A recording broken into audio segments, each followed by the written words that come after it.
அறிவும் ஆரோக்கியம் நேயர்கள் அனைவருக்கும் அன்பான வணக்கங்கள். நான் ஸ்ரீவர்மா மருத்துவமனையின் மகளிர் சிறப்பு மருத்துவர் ஜெயரூபா. இந்த நாள் இனிய நாளாக அமைய என்னுடைய மனமார்ந்த வாழ்த்துக்களும் பிரார்த்தனைகளும். செரிமான கோளாறு அப்படின்னு வரும்பொழுது சில பேர் சொல்றத நம்ம கேள்விப்பட்டிருக்கோம். எனக்கு 20 வருஷமா இந்த செரிமான கோளாறுகள் இருக்கு. கொஞ்சம் அதிகமா உணவு சாப்பிட்டாலும் எனக்கு வயிறு உப்புசமாயிடும். ஒரு சிலர் சொல்லக்கூடிய விஷயங்கள் கேள்விப்பட்டிருப்போம். எனக்கு ஒரு சில உணவுகள் சாப்பிட்டால் மட்டும் அதிகப்படியான வாயுக்கள் உருவாகும். சிலருக்கு ஏப்பம் மாதிரியோ, சிலருக்கு ஆசனவாய் வழியாக காற்று பிரிகிறதோ, இந்த மாரி தொந்தரவுகள் இருக்கிறத பார்க்குறோம். ஒரு சிலருக்கு இந்த மாரி செரிமான கோளாறு இருக்கும்போது, மலச்சிக்கல் சம்பந்தமான பிரச்சனைகளும் இருக்கிறத பார்க்குறோம்.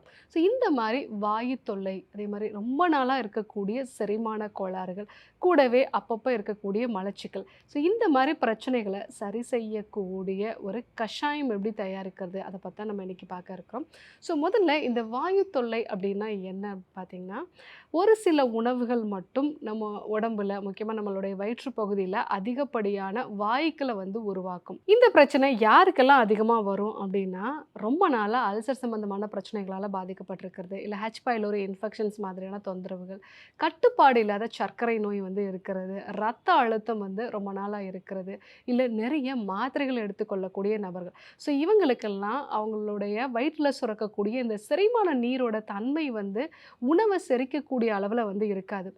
இன்னும் சில நபர்கள் பார்த்தீங்க அப்படின்னா, அ ஆரம்ப கட்டத்தில அவங்களுக்கு வயிற்று வலியோட அல்சர் சம்பந்தமான பிரச்சனைகள் இருந்திருக்கும். அதற்காக அவங்க எடுத்துக்கொள்ளக்கூடிய மாத்திரைகள் வயிற்றில இருக்கக்கூடிய அமில சுரப்ப கம்மிப்படுத்தக்கூடிய மாத்திரைகளா இருக்கும். இது நாளடைவில என்னாகும் அப்படின்னா, நமக்கு வயிற்றில சுரக்கக்கூடிய இந்த ஹைட்ரோகுளோரிக் அமிலத்தினுடைய அந்த pH ரொம்ப கம்மியா, இது செரிமான சக்திய நமக்கு சரியான முறையில கொடுக்காம இருக்கும். ஸோ இதுதான் நெறைய பேருக்கு ரொம்ப நாளா செரிமான கோளாறுகள் இருக்கிறதுக்கான ஒரு முக்கியமான காரணமா இருக்கு. சிலருக்கு அடிக்கடி ஸ்ட்ரெஸ் ஆகக்கூடிய ஒரு நிலை இருக்கும். ஸோ எப்பல்லாம் அவங்க ஸ்ட்ரெஸ் ஆகுறாங்களோ, அப்பல்லாம் நம்மளுடைய செகண்ட் பிரைன்னு சொல்லக்கூடிய நம்மளுடைய வயிற்று பகுதி.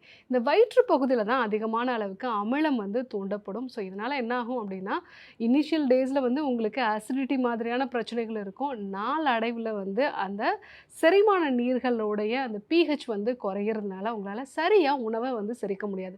இந்த காரணங்களால ரொம்ப நேரம் நீங்க சாப்பிடக்கூடிய உணவு வயிற்றுல தங்கும். நம்ம எல்லாருமே வீட்ல பார்த்துருப்போம். ஒரு உணவ ரொம்ப நேரம் நீங்க தண்ணீர் விட்டோ, இல்ல கொஞ்சம் புளிப்பு தன்மை இருக்கக்கூடிய ஒரு ஆசிட்ல நம்ம உணவ போடுறோம் அப்படின்னா, அதுலேருந்து நிறைய நுரை வர்றத நம்ம பார்த்துருப்போம். ஸோ அந்த மாதிரி தான் நம்முடைய வயிற்று பகுதியிலயும் இந்த செரிமானத்தினுடைய தன்மை கம்மியாகிறதுனால, ரொம்ப நேரம் எடுத்துக்கும் பொழுது எல்லாமே நமக்கு வயிற்றுல நெறைய கேஸ் ஃபார்மேஷன் இருக்கு. இது மட்டும் இல்லாம ஒரு சிலருக்கு பார்த்தீங்க அப்படின்னா, நம்மளுடைய பெருங்குடல் பகுதியில இருக்கக்கூடிய நன்மை விளைவிக்கக்கூடிய பாக்டீரியாங்களோட எண்ணிக்கை கம்மியாகும். சில உடலுக்கு தீங்கு குடுக்கக்கூடிய பாக்டீரியங்களோட எண்ணிக்கை அதிகமாவும் இருக்கும். ஸோ இந்த மாரி நிலை யாருக்கெல்லாம் இருக்கும் அப்படின்னா, ரொம்ப சின்ன வயசுலயே நெறைய ஆன்டிபயோட்டிக்ஸ் எடுத்துக்கிறது. ஸோ அது மட்டும் இல்லாம நம்ம சாப்பிடக்கூடிய இந்த உணவுப் பொருட்கள் நெறைய ப்ரிசர்வேட்டிவ்ஸ் சேர்ந்த பேக்டு ஃபுட்டா இருக்கு அப்படின்னா, நம்ம கட் ஃப்ளோராக்கு தேவையான அந்த சத்துக்கள் கிடைக்காது. ஸோ 2வது நம்ம நார்ச்சத்து இருக்கக்கூடிய உணவுப் பொருட்களே எடுத்துக்கல அப்படின்னா, நம்மளுடைய குடல்ல பெருங்குடல்ல இருக்கக்கூடிய நல்ல பாக்டீரியங்களோட எண்ணிக்கை குறைஞ்சு, நெறைய கேஸ் ப்ரொடியூஸ் பண்ணக்கூடிய, சில சமயங்கள்ல நமக்கு தீமை விளைவிக்கக்கூடிய அந்த வகையான பாக்டீரியா, வைரஸோட எண்ணிக்கை அதிகமாகும். இந்த மாரி பிரச்சனை இருக்கிறவங்களுக்கு தான் ரொம்ப நாளா இந்த செரிமான கோளாறுகள் இருக்கிறதும், கொஞ்சம் புரோட்டீன் இருக்கக்கூடிய உணவுப் பொருட்கள், ஏதாவது கடலை மாதிரியான உணவுப் பொருட்கள் எடுத்துக்கும்போது நெறைய கேஸ் ஃபார்மேஷன் இருக்கிறதும், ஒரு சிலருக்கு இந்த கேஸ் வெளியாயிடுச்சு அப்படின்னா அவங்களுக்கு எந்த பிரச்சனையும் இருக்காது. ஆனால் அதுவே வயிற்றில தங்குச்சு அப்படின்னா, நெஞ்சு பகுதியில வலிய உண்டாக்குறது, மேல் வயிற்று பகுதியில வலிய உண்டாக்குறது, அடி வயிற்று பகுதியில ஒரு பிசையிற மாதிரியான ஒரு அசௌகரியத்த உண்டாக்குறது.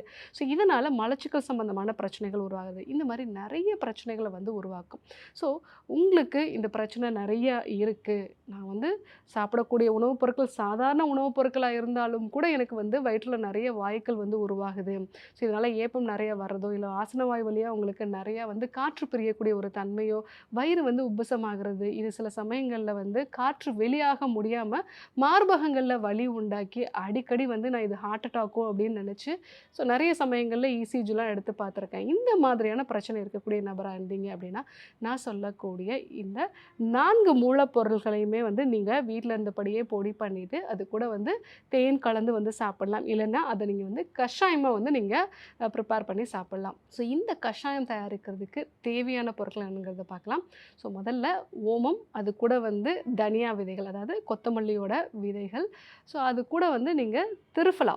ஸோ திரிஃபலா அப்படிங்கிறது வந்து கடுக்காய், நெல்லிக்காய், தாண்டிக்காய் இது 3ம் சேர்ந்த கலவை. கூடவே வந்து லவங்கம், அதாவது கிராம்புன்னு நம்ம சொல்லலாம். ஸோ இது 4 பொருட்களையுமே வந்து நீங்கள் பொடி பண்ணி இதை வந்து நீங்கள் ஒரு சூர்ணமாகவும் வந்து எடுத்துக்கலாம், இல்லை வந்து டீ மாதிரியும் வந்து எடுத்துக்கலாம், இல்லை வெதுவெதுப்பான வெந்நீரோட வந்து இந்த பவுடரை வந்து மிக்ஸ் பண்ணி நீங்கள் அப்படியே வந்து எடுத்துக்கலாம். ஸோ இந்த ஓமம் அப்படிங்கிறது வந்து நம்ம உடம்புல இருக்கக்கூடிய வாதத்தை வந்து குறைக்கக்கூடியது. இதில் இருக்கக்கூடிய காம்பினேட்டிவ் எஃபெக்ட், அதாவது என்னென்னா, ஸோ இதில் இருக்கக்கூடிய இந்த வாலட்டைல் ஆயில் எல்லாமே நம்ம வயிற்றுப்பகுதியில் இருக்கக்கூடிய செரிமான சக்தியை வந்து இம்ப்ரூவ் பண்ணும். ஸோ அது மட்டும் இல்லாமல் தேவையில்லாத வாயுக்களையும் வந்து இது வெளியேற்றக்கூடிய தன்மையாக இருக்கும். இந்த ஓமம் வந்து நம்ம பெருங்குடலில் இருக்கக்கூடிய நல்ல பாக்டீரியங்களை வளர வைக்கிறதுக்கு ஒரு ப்ரீபயாட்டிக்காகவும் வந்து செயல்படும். ஸோ இத்தனை செயல்முறைகள் இருக்கிறதுனால ஓமம் அப்படிங்கிறது நம்ம வயிற்றில் இருக்கக்கூடிய அதிகப்படியான வாயுக்களை வந்து நமக்கு சரி செய்யும். இன்னும் பார்த்தீங்க அப்படின்னா சின்ன குழந்தைகளுக்கு வயிற்றில் வந்து வாய் தங்கி அதனால் குழந்தைகள் அழும்பொழுது எல்லாமே நம்ம வந்து ஓமத்தில் செஞ்ச அந்த தண்ணீரை தான் வந்து கொடுப்போம். ஸோ இதை தான் வந்து நம்ம பெரியவங்களை ஆன பிறகும் வந்து நம்ம பயன்படுத்துகிறோம். அடுத்ததாக தனியாவோட விதைகள். இந்த தனியாவோட விதைகள் வந்து உடம்புல பித்தத்தை வந்து குறைக்கக்கூடிய தன்மை வந்து இருக்கும்.